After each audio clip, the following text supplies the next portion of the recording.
everybody, it's Pastor Rhonda. I wanted to continue talking to you for just a few moments today on the subject of fear. The deal is this: both fear and faith are expectations. When you're in faith, you're expecting the situation to be resolved. You're expecting to be healed. You're expecting for you to be protected. You're expecting for financial increase to come. Whatever area you are in faith about, it's an expectation. But when you're in fear, fear is an expectation too. When you're afraid, you're expecting something bad to happen. You're expecting, to get the virus. You're expecting for your finances to go bad.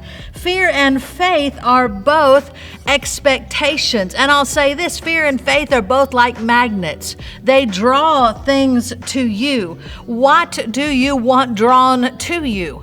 If what you want drawn to you is the provision of God, the protection of God, the blessing of God, then you need to get in faith and let faith draw the good things. Because if you're stuck over here in fear, then your fear is going to draw the bad things to you, and you don't want those things drawn to you. Sometimes you just have to decide. You just have to decide to believe God. No matter what it looks like, no matter what it feels like, no matter what's going on around. Faith is a decision. You can decide to believe. You can decide to receive.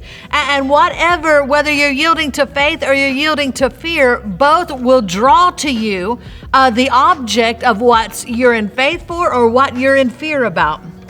So you don't want to draw that which is wrong into your life. Fear is a magnet. Proverbs 29:25 says, "The fear of man bringeth a snare."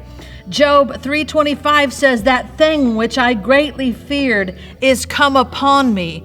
In the Hebrew, it actually says, "I feared a fear, and it came on me." That's what Job said. I feared a fear. Listen, you can't be fearing a fear.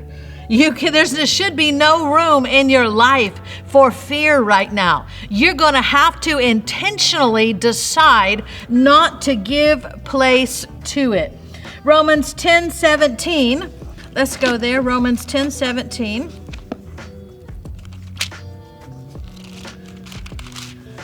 Romans 10:17 says, "Faith comes by hearing, and hearing by the word of God." If you need finances, find out what the word says about it and meditate on that. Get your faith on that. If you need healing or protection, protection's found in Psalms 91. Healing is 1 Peter 2:24. Whatever it is that you need or want, you need to figure out what the word says about it and get those words active in your life so that it draws to you the finances that you need. Fear of lack comes by hearing the lies of the devil about poverty. There's so much going on right now in our world, so much you could be fearful about, and yet we as believers, as the household of faith, are choosing not to participate in the world system. We're choosing not to participate in fear. As for us and our households, it's going to be health and wealth and blessing and prosperity and safety and protection and nothing else. Nothing else. Any fearful thought you need to take captive. Listen, if there's something that you're listening to that's making you afraid, you just need to quit listening to it for a while. Whatever that is, you can get the facts without all the things that make us fearful. Sometimes I believe that the authorities try to make us afraid so that we'll do what we should do. But you know what? We don't have to be motivated by fear. Love would work no ill towards its neighbor. You ought to protect your neighbor by, wearing a mask or staying 6 feet away from them or whatever it is that you need to do in this hour. But we can do all of that without being afraid.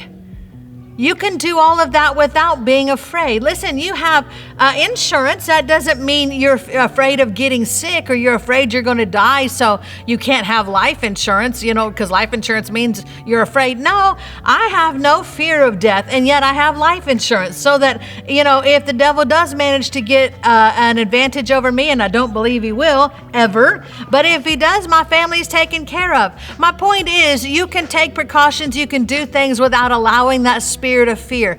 Do not allow fear into your life, and you need to cut off those voices that would try to make you afraid, because they're not of God. Fear is not of God. We're his children. He loves us, and he's going to take care of us. No fear. Until next time, bless you.